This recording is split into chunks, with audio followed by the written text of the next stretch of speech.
Good morning, नमस्ते। कैसे हैं सब लोग? आशा करती हूँ सभी लोग कुशल मंगल होंगे। मैं भी बढ़िया हूँ। और आज ब्लॉगिंग की स्टार्टिंग कर रही हूँ मैं मॉर्निंग 6:30 बजे से। और मैं आ गई हूँ दूसरे वाले रूम पे, या मंदिर वाले रूम पे आ गई हूँ। और दूसरा रूम में बाबू सोया है, तो वहाँ पे तो कुछ भी काम करने से अभी सुबह सुबह मैं डरती हूँ, क्योंकि उठ ना जाए जल्दी। कभी कभी मेरे साथ ही उठ जाती है तो ना काम ही नहीं हो पाता है। तो मैं कर रही हूँ मॉर्निंग भजन की शुरुआत से ब्लॉग की स्टार्टिंग। मेरा काम ही सबसे पहला यही है कि मैं सुबह उठूँ और उसके बाद भजन लगा दूँ। भजन लगते रहे, बजते रहे और मेरा काम होता रहेगा। भजन लगाने से एक तो घर का माहौल ना एकदम भक्तिमय बना रहता है, एकदम पॉजिटिव एनर्जी आई रहती है। तो यही सबसे पहला काम मेरा भजन लगाने का ही होता है। तो इसके बाद मैं इस रूम पे ना ज़्यादा वैसे वाला काम तो होता नहीं है, बस झाड़ू पोछा तीसरे दिन ही करती हूँ, डेली नहीं करती हूँ। इसमें इतना झाड़ू पोछा होता भी नहीं है, डस्टिंग का काम ज़्यादा रहता है, धूल वूल हो जाती है। तो इस रूम पे ना तो चेंजिंग का रूम ज़्यादा बना रखा है। ऑफिस से लेट आते हैं और तो कहीं से भी लेट आओ तो कपड़े वपड़े ऐसे ही चेंज करके डाल देते हैं, बस हो गया। तो वही सब मैं सुबह में मॉर्निंग में समेट लेती हूँ। तो अब इसमें आज करना था झाड़ू पोछा डस्टिंग, इसमें सारा काम आज इस रूम का नंबर था। आज तीसरे दिन ही मैं इस रूम का काम करती हूँ। तो उसके बाद उसी बीच में ना मेरे पति देव ने बोल दिया कि मुझे ना पानी चाहिए। तो वो मॉर्निंग में पानी जो गर्म पानी पीते हैं वो चाहिए, तो मैं उसे लेने आ गई थी किचन में। और वो जब तक पानी गर्म करना था तब तक मैं देखा कि कल रात तो कोई किचन में काम ही नहीं हुआ है। तो मैं सारे सामान को समेटने लग गई थी। और जब तक पानी गर्म होता मैं सामान समेट लेती हूँ, उसके बाद ही और काम करूँगी। तो पानी जब तक गर्म हो रहा था मैं सारे सामान समेट रही थी। तो कभी कभी ना शाम को काम ही नहीं हो पाता है, ऐसे ही हो जाता है। कभी बाबू सोती है, कभी नहीं सोती है, कब काम हो पाएगा पूरा कब नहीं हो पाएगा ये पता नहीं रहता है। तो उसके बाद मैं पानी लेकर चली गई। उसके बाद मैंने कहा था आज सारा काम करना ही है, तो झाड़ू पोछा सारा तो झाड़ू तो लगा दिया था मैंने, तो मैंने कहा पोछा लगा देती हूँ। तो जल्दी में मैं पोछा लगाने लगी। क्या होता है कि ना तीसरे दिन चौथे दिन अगर पोछा करो तो वो बहुत अच्छे से करना पड़ता है। एकदम धूल तो बहुत ही ज्यादा हो जाती है, तो सारा एकदम खुला खुला सा रहता है ना रूम, तो धूल बहुत ज्यादा हो जाती है यहाँ पे।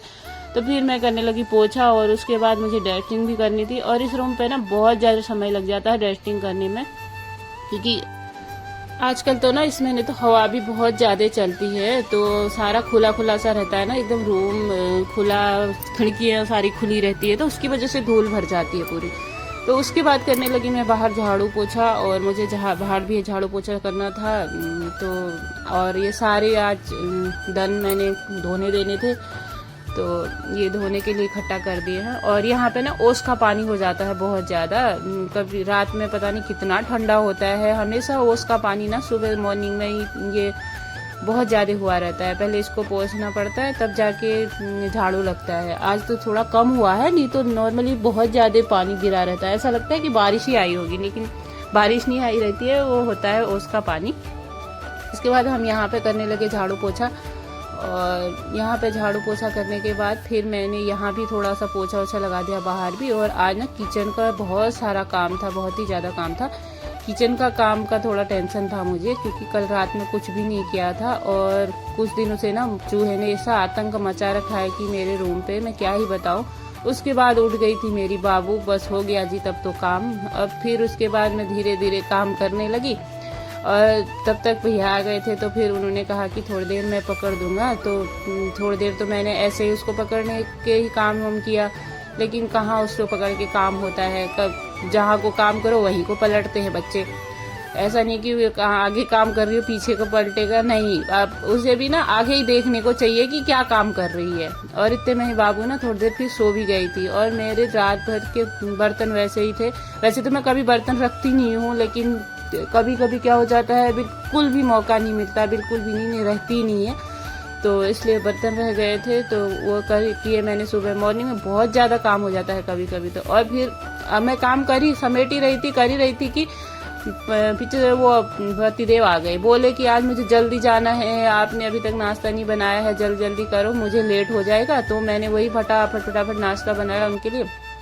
और उनको 8 बजे पहुंचना था ऑफिस, और घर में ही 8:30 हो गया था, वो आधा घंटा लेट हो गए थे कि जाना कहीं और था, बाहर जाना था आज ऑफिस से, तो लेट हो गए थे। तो उसकी वजह से फिर मैं नाश्ता बनाने में लग गई और नाश्ता बनाया। उसके बाद घर में इतना आतंक मचा रखा है चूहे ने, बाहर मचा रखा है बंदरों ने, अंदर मचा रखा आतंक चूहे ने। एक ही चूहा है, इतना बड़ा है, वो ना हर रोज मैं इसको सही करती हूँ किचन को, हर रोज ही वो पेटियों में डब्बू में काट के चला जाता है।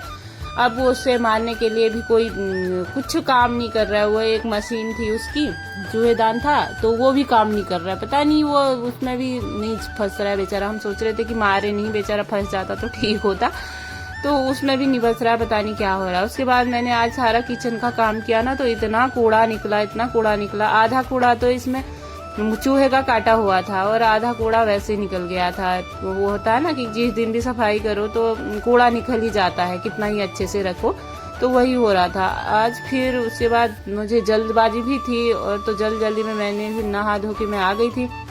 सारा काम फिनिश करने के बाद नहा धोकर आई तो मैं नाश्ता करने लगी और मुझे जाना था ना 11 बजे हॉस्पिटल पहुंचना था और यहाँ पे टाइम हो रखा है 10:38 और 11 बजे मुझे पहुंचना था और मैंने कुछ भी नहीं किया था, ना खुद तैयार हुई थी ना बाबू को तैयार किया था। तो मैंने जल्दी में मालिश की और बाबू को तैयार किया और बिना बाल बनाए, मैंने तो अपना तो कुछ भी तैयार नहीं हुई, बाल भी नहीं बनाए और सीधे मैं चल दी हॉस्पिटल में। पहले एक हॉस्पिटल में गई तो वहाँ पे ना मुझे मिली नहीं थी, वहाँ पे वो नर्स आई नहीं। फिर मैं गई दूसरे हॉस्पिटल में, तो दूसरे हॉस्पिटल में आए थे सारे लोग, तो वहाँ पे फिर मैंने बाबू को टीका लगाया और टीका लगाने के बाद फिर मैं आ गई घर को। जय हो, आज तो टीका लगाया है, आज तो बाबू कुछ भी नहीं करने देगी, क्योंकि आज ना जिस दिन टीका लगाते हैं उस दिन तो पूरे दिन बाबू पूरे रात अगले 2 दिन बुखार से तपी रहती है, पूरा बुखार 102 बुखार। पिछली बार बुखार मापा था 102 बुखार आया था और 102 ऐसे 101 या इतना बुखार रहता है। उसके बाद ना आजकल गार्डन खुला हुआ है यहाँ पे, तो घर को जाने लगे तो गार्डन खुला हुआ है, तो उसी की भीड़ है ये। इतनी भीड़ रहती है यहाँ पे ना। हम 10 मिनट तक वेट किया तब जाके हमें पास मिला और उसके बाद हम पहुंच गए थे घर और बाबू सो गई थी। मैंने उसको दवाई दे दी थी घर आते ही और इस रूम का तो काम कभी खत्म ही नहीं होता। तो पानी वानी पीने के बाद मैंने बड़ी मुश्किल से आधा 1 घंटा लगाकर बाबू को सुलाया और बाबू जैसे ही सोई तो मैं थोड़ा सा इस रूम को सही करने लगी। इस रूम को मैं कितना ही सही कर दूं फिर वैसे ही हो जाता है, क्योंकि इसी रूम पे रहती है ना बाबू, तो हम लोग ज्यादा इसी पे रहते हैं, तो कितना ही सही कर दो फिर वैसे ही हो जाता है। बच्चों के रूम तो हो ही जाते हैं, वो आप लोग जानते ही होंगे। फिर उसके बाद जैसे ही बाबू सोई तो मैंने फट से ना जूस बना लिया। वहाँ से 1 बजे पहुंचे थे, खाना खाने के लिए हो रहा था लेट, तो मैंने पहले जूस पिया, उसके बाद थोड़े से फ्रूट्स खा लिए और भूख लगी हुई थी, 1-1:30 बज गया था, काम समय मिल नहीं रहा था, तो मैंने कहा फ्रूट्स खा लेते हैं। तो इसके बाद मैं इस ब्लॉग को यहीं पे एंड करती हूँ। तब तक के लिए बाय बाय।